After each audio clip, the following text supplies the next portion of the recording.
आज एक marathon class होने वाली है, तो इसमें अलग अलग छोटे छोटे टॉपिक जो कि अलग अलग उससे आधारित हैं, तो ये आप इसमें अलग अलग देखने को मिलेंगे। तो थोड़ी लंबी होगी क्लास, बहुत सारी चीज़ें आपको इसमें एक साथ देखने को मिलेंगी। तो इसको शुरू से शुरू करते हैं।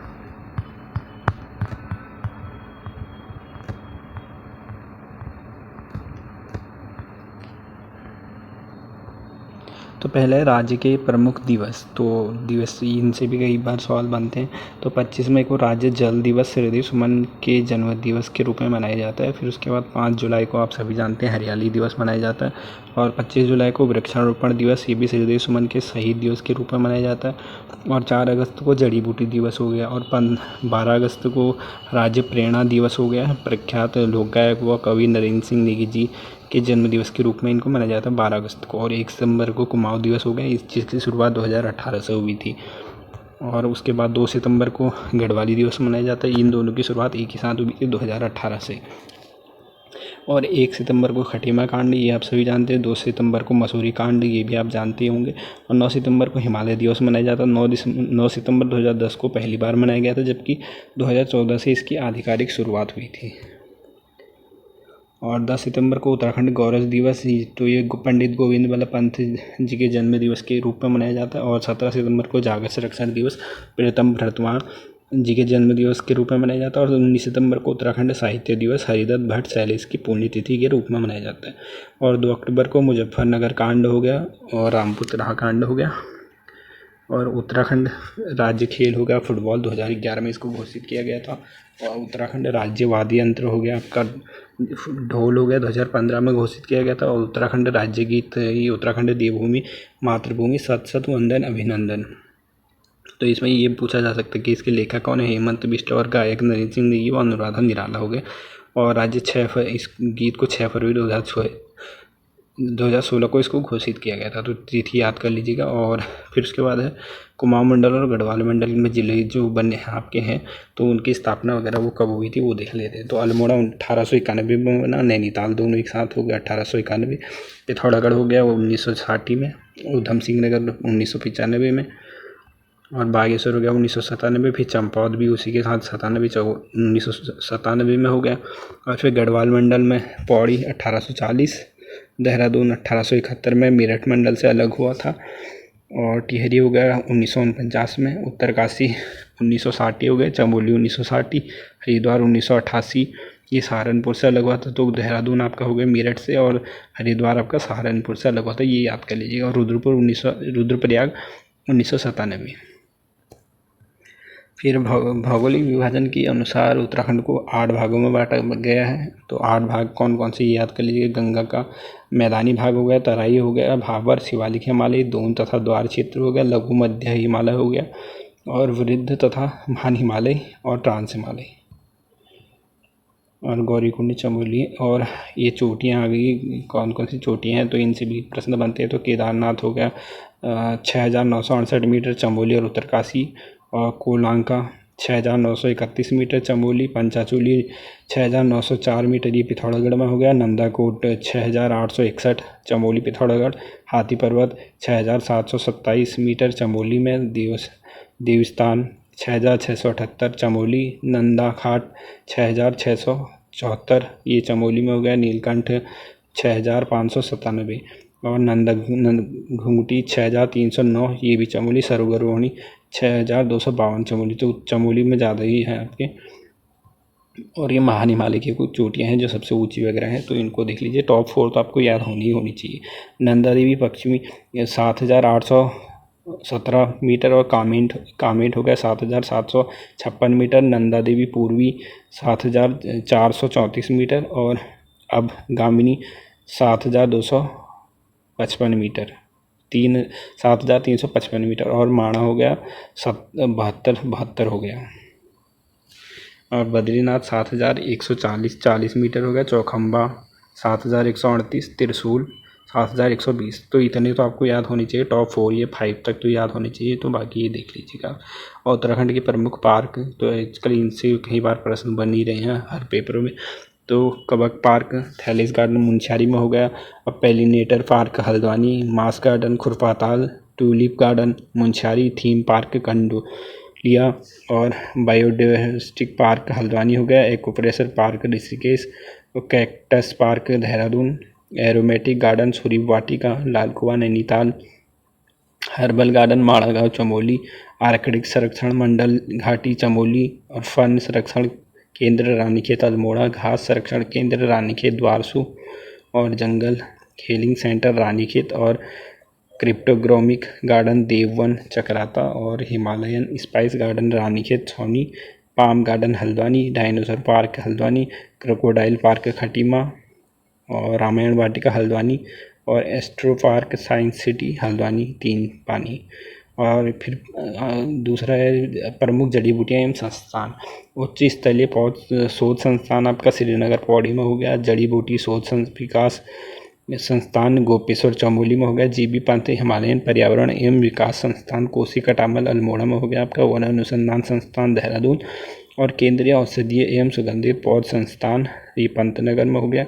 और सगम पौध संस्थान सिलिकोई देहरादून में हो गया। और प्रमुख भेषज संस्थान इंडियन ये drugs and pharmaceutical limited Rishikesh में हो गया। Indian medicine pharmaceutical limited Mohan Almora और Indian institute of Ayurvedic for drugs research Tarikhet Almora और कोऑपरेटिव ड्रग्स फैक्ट्री ये आपका रानीखेत हो गया। तो इनमें तो कई बार कन्फ्यूजन होता है, तो इनको अच्छे से नोट कर लीजिएगा कोई भी ट्रिक बना के।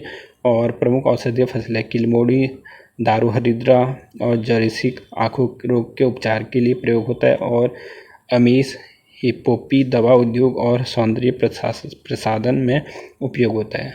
और फिर उसके बाद थोनीर ये टैक्साल नामक रसायन कैंसर के इलाज में उपयोगी होता है। और ममीरा पीली जड़ी आँख का सुरमा तथा टॉनिक बनाने के उपयोगी होता है। भेंकल ये गठिया रोग के इलाज में उपयोगी होता है। भीमल शैम्पू बनाने में उपयोगी होता है। झूला सांभर गरम मसाला रंग रोगन हवन सामग्री बनाने में इस्तेमाल होता है। और कंडाली बिच्छू घास एनीमिया रोग का नाशक है।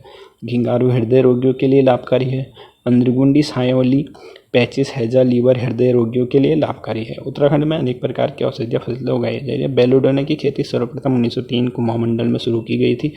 और बेलीडोना का वानस्पतिक वैज्ञानिक नाम एट्रोपो बेलोडोनिया है। और घेस गांव चमोली को हर्बल विलेज ऑफ उत्तराखंड कहा जाता है। तो ये याद कर लीजिएगा, घेस गांव चमोली में है जो हर्बल विलेज ऑफ उत्तराखंड के रूप में माना जाता है। और जेरेनियम अफ्रीकी मूल का पौधा है जिसका वनस्पतिक नाम प्लेरोगोनियम ग्रोयूलोनेस है। उत्तराखंड में पाई जाने वाली जड़ी बूटियों में कुटिक अफीम पाइथ्रम महत्वपूर्ण है। उत्तराखंड द्वारा 2004 में कृषि आमदनी बीमा योजना किसान चैनल कृषि कवच योजना चलाई गई थी। तो इसको भी याद कर लीजिए 2004 में। और ये कुछ वो है तो आंदोलन तो बहुत हुए हैं, तो बहुत बड़ा पेपर में बन चुका है, तो ये इम्पोर्टेंट बन सकता है क्योंकि ये भी देख लीजिए। नवधान्य आंदोलन तो समय 1982 दून घाटी और इसके जनक जो है वंदना शिवा को जाना जाता है। उद्देश्य पर्यावरण के अनुकूल उत्पादों की पहचान करना। और बीज बम अभियान हो गया 2017 में, ये इसके जनक है द्वारिका प्रसाद सोमवाल हो गया। और स्थान उत्तरकाशी। उद्देश्य इस अभियान में मिट्टी और गोबर को पानी के साथ मिलाकर एक गोला बनाया जाता है जिसमें कुछ बीज डाल दिए जाते हैं, उसे फिर जंगल में कहीं भी छोड़ दिया जाता है। तो ये याद कर लीजिएगा। फिर उत्तराखंड के राजकीय घोषित मेले, तो ये भी बन सकता है राजकीय। तो जागड़ा हरियाली मेला ये देहरादून हनवल 30 अगस्त 2022 को इसको राजकीय मेला घोषित किया गया था। और क्रांति दिवस मेला ये पैठीसैंण पौड़ी ये 23 अप्रैल 2022 में इसको भी राजकीय मेला घोषित किया गया था। और दुरियाड़ी देवी कुंभ मेला टिहरी पनौड़ा ये भी दिसंबर 2022 में इसको राज्य में वही। अगर याद क्या हो सकता है आपका प्रश्न यहाँ से भी बन सकता है कि यह मेला कहाँ लगता है, तो यहाँ से ये भी याद कर लीजिएगा। नरेंद्र सकलानी मेला ये टिहरी सकलाना ये 2022 में। और श्री सोम नागराज मेला टिहरी प्रतापनगर 26 नवंबर 2021 में। और बगवाल मेला चंपावत देवीधुरा, तो ये बन सकते हैं कि बगवाल मेले को कब राजकीय मेला घोषित किया गया था, तो 11 जुलाई 2022 को। और गोलजू मेला चंपावत ये जुलाई 2023 में राजकीय मेला। और नंदा देवी मेला नैनीताल, तो इसको कब राजकीय मेला घोषित किया गया था, सितंबर 2023 में। और फिर उसके बाद है पर्वतीय भूमि के 5 प्रकार होते हैं, तो तलाऊ, उपराऊ, अव्वल, उपराऊ दोयम और इजराइन कठिल। ठीक है। और उत्तराखंड में खेती के प्रकार हैं, तो समोच्च खेती हो गया और सीढ़ीदार खेती, स्थानांतरित खेती। तो समोच्च खेती या कंटूर खेती इसको कहा जाता है। तो समोच्च खेती पहाड़ी ढलानों पर समान ऊंचाई के अनुसार की जाने वाली खेती होती है। और सीढ़ीदार खेती अधिक ढाल वाली भूमि पर की जाने वाली खेती है। स्थानांतरित खेती जनजातियों द्वारा स्थान बदलकर करी जाने वाली खेती है। तो ये भी यहाँ से भी प्रश्न बनते हैं। माप तौल प्रणाली हो गया, तो ठोस अन्न, तो 1 मुट्ठी ये हो गया आपका 62.5 ग्राम, और 8 मुट्ठी 500 ग्राम, और 1 सेर, 2 सेर 1 कुड़ी 1 किलोग्राम हो गया, और 2 कुड़ी 1 पाथा ये 2 किलोग्राम हो गया, और 8 पाथा 1 डाला ये 16 किलोग्राम हो गया, और 2 डाला 1 दूण ये हो गया आपका 32 किलोग्राम, और 20 पुड़ी 1 बिसत तो ये 20 किलोग्राम हो गया। और ठोस धातु के अंतर्गत 8 रत्ती 1 मासा, और 12 मासा 1 तोला, और 5 तोला 1 पल, और 20 पल बट्टे 100 तोला 1 टका। और द्रव्य हो गया 1 तामी बराबर 250 ग्राम हो गया, 2 तामी 1 सेर ये 500 ग्राम हो गए, और 2 सेर 1 कुड़ी 1 किलोग्राम। और लंबाई के हिसाब से 5 मुट्ठी बीज 1 नाली, और 2.5 नाली 1 बीघा 40 मुट्ठी हो गई, और 1 नाली 200.67 वर्ग मीटर हो गया आपका। और अन्य प्रमुख फसलें, तो फसलें हो गई आपकी जौ उत्पादन पौड़ी और टिहरी में हो गया, और मक्का उत्पादन हो गया देहरादून और नैनीताल में, मंडवा पौड़ी में। दाल उत्पादन उधम सिंह नगर में हो जाएगा आपका। गहत हो गया उत्तरकाशी, आलू नैनीताल में, सब्जी उत्पादन भी नैनीताल में ही होता है ज़्यादातर। सरसों उत्पादन अल्मोड़ा में हो गया, और मक्का का कानी ये देहरादून नैनीताल में हो गया। और ये सिडकुल इससे प्रश्न बनता है। सिडकुल की स्थापना 2002 में हुई थी, और सिडकुल का फुल फॉर्म ये देख लीजिए, state industrial corporation of Uttarakhand limited, ये इसका फुल फॉर्म है। और सिडकुल देश का पहला एकीकृत औद्योगिक विकास निगम है, जिसमें राज्य सरकार के अलावा CDB और ICICI और प्लस LIC आदि संस्थानों की पूंजी लगी हुई है। तो किस किस की लगी है ये याद कर लीजिएगा, आपको ये भी महत्वपूर्ण बन सकता है कि सिडकुल में कौन कौन सी उसके पूंजी लगी है। तो ये हो गया आपका हरिद्वार, पंतनगर, सितारगंज, सिलाकुई और IT पार्क, शस्त्रधारा देहरादून, और सिगडिडी ग्रोथ सेंटर कोटद्वार हो गया। SIDCUL place phase 2 Sitarganj.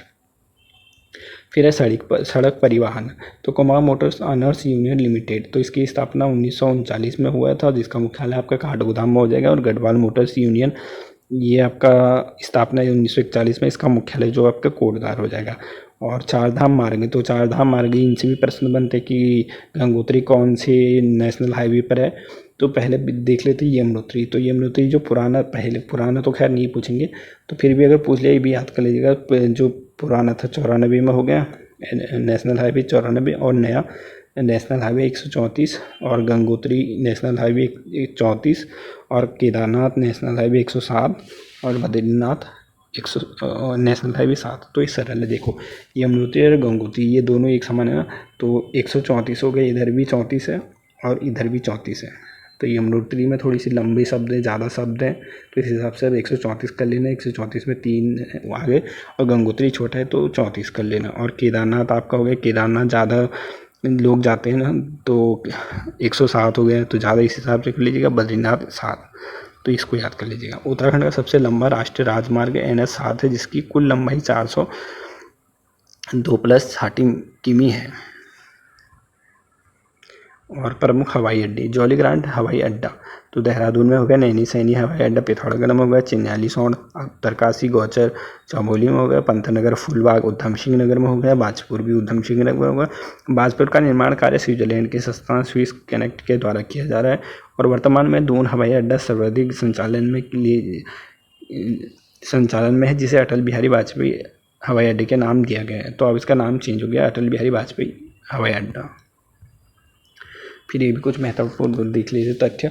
उत्तराखंड मत्स्य नीति वर्ष 2002 में लागू हुई थी। 1 मई 2005 को सहकारी सहभागिता योजना की शुरुआत हुई थी और उत्तराखंड पौधरोपण नीति 6 जून 2006 को लागू की गई थी। और उत्तराखंड में महिला सशक्तिकरण वर्ष 2006 और 7 में मनाया गया था। 1 नवंबर 2007 से वाहनों में उत्तराखंड सीरीज की शुरुआत हुई थी और 29 जनवरी 2008 को राज्य की नई ऊर्जा नीति घोषित की गई थी। 2009 में पौड़ी से ई डिस्ट्रिक्ट योजना की शुरुआत की गई थी और 14 जून 2010 को हिमनद प्राधिकरण बनाने का निर्माण किया गया था। राज्य सरकार की युवा नीति 5 सितंबर 2011 को जारी की गई थी। 12 अप्रैल 2013 को SDRF का गठन हुआ था। और उत्तराखंड की पुरस्कार से संबंधित देख लेते कि किसको कब कब तो भारत रत्न पाने वाले उत्तराखंड के एकमात्र जो व्यक्ति हैं वो गोविंद बल्लभ पंत जी हैं, जिनको 1957 में भारत रत्न मिला था। और पद्म विभूषण तो आप ऊपर जो फर्स्ट सेकंड वगैरह ये चीज़ जिसको मिले थे वो याद कर लीजिएगा। तो पद्म विभूषण प्राप्त करता घनानंद पांडे जी, इनको विज्ञान के क्षेत्र में मिला था। ये अभी इनका निधन हुआ तो इसको याद कर लीजिएगा। और 1969 में इनको मिला था विज्ञान के क्षेत्र में। और मीराबेन हो गई समाज सेवा 1982 में। और भैरवदत्त पांडे प्रशासन 2000 में। सुंदरलाल बहुगुणा को ये पर्यावरण के क्षेत्र में मिला था 2009 में। और जनरल बिपिन रावत को सिविल सेवा 2022 में मिला था। और पद्म विभूषण प्राप्तकर्ता बोसी सेन हो गई उन्हीं विज्ञान के क्षेत्र में 1957 में। और कमलेंदुमती शाह हो गए समाज सेवा 1958 उत्तराखंड मूल निवास की जो पहली प्रथम महिला होगी। और सुमित्रानंद पंत जी को साहित्य के क्षेत्र में मिला था 1961 में। कुंवर सिंह नेगी ब्रेल लिपि 1990 में। चंडी प्रसाद भट्ट पर्यावरण 1905 में 2005 में। और रस्किन बॉन्ड साहित्य में 2014 में। और प्रमुख पद्मश्री पुरस्कार विजेता लक्ष्मण सिंह जंगपांगी तो ट्रेड एजेंट 1959 में मिला था। छत्रपति जोशी वायरलेस विशेषज्ञ 1983 में। और गौरव शिवानी साहित्य के क्षेत्र में। देवकी नंदन पांडे समाज सेवा। हर्षवर्धन बहुगुणा पर्वतारोहण, इनको मरणोपरांत मिला था। और साहित्य अकादमी पुरस्कार प्राप्तकर्ता होगी सुमित्रानंदन पंत 1960 में कला और बूढ़ाचाँद के लिए ये पेपर में बना हुआ प्रश्न था। और रस्किन बॉन्ड 1992 में trees still grow in Dehra. तो लीलाधर चौगुड़ी जी को 1997 में अनुभव के आकाश से में चाँद के लिए मिला था। और मंगेश डबराल जी को 2002 हम जो देखते हैं उसके लिए साहित्य अकादमी पुरस्कार मिला था। और वीरेन डगवान 2004 दुष्चक्र में सृष्टा। और सुदामा प्रसाद प्रेमी 2010 में गढ़वाली लेखन के लिए मिला था। और तथा प्रेमलाल भट्ट पहली बार दिया गया था। और फिर है पंचकेदार। तो पंचकेदार आपकी केदारनाथ रुद्रप्रयाग ये यहाँ पर भगवान शिव के पृष्ठभाग की पूजा होती है केदारनाथ में। और मदमहेश्वर ये भगवान शिव के नाभि की पूजा की जाती है। और तुंगनाथ भगवान शिव के भुजाओं की पूजा की जाती है। और रुद्रनाथ ये चमोली में पड़ता है आपका, तो भगवान शिव के मुख की पूजा होती है। और कल्पनाथ ये भी चमोली में भगवान शिव के जटाओं की पूजा होती है। और पंचबद्री हो गए बद्रीनाथ, भविष्य बद्री, आदि बद्री, वृद्ध बद्री, योगधान बद्री। तो ये आपके चारों के चारों पाँचों के पाँचों चमोली में स्थित है। पंचप्रयाग तो देवप्रयाग, टिहरी, रुद्रप्रयाग, कर्णप्रयाग, चमोली, नंदप्रयाग हो गया, विष्णुप्रयाग हो गया। और फिर एक छोटा सा और टॉपिक है, खसों में विविध प्रकार की सामाजिक प्रथाएं प्रचलित थी। तो जेठ प्रथा हो गया ज्येष्ठ पुत्र को उत्तराधिकारी बनाना। और इंकवा प्रथा विधवाओं के प्राय मर्दों से संबंध बनाना। और झटेला हो गया स्त्री के पहले पति से उत्पन्न संतान। और देवदासी प्रथा घर की बड़ी पुत्रियों को मंदिर में दान करना। तो ये आज इसमें थे। और ये क्लास अगर सही रही तो और भी जो महत्वपूर्ण तथ्य इसमें होंगे तो उनको मैं ज़रूर आगे वीडियो में बनाने की कोशिश करूँगा।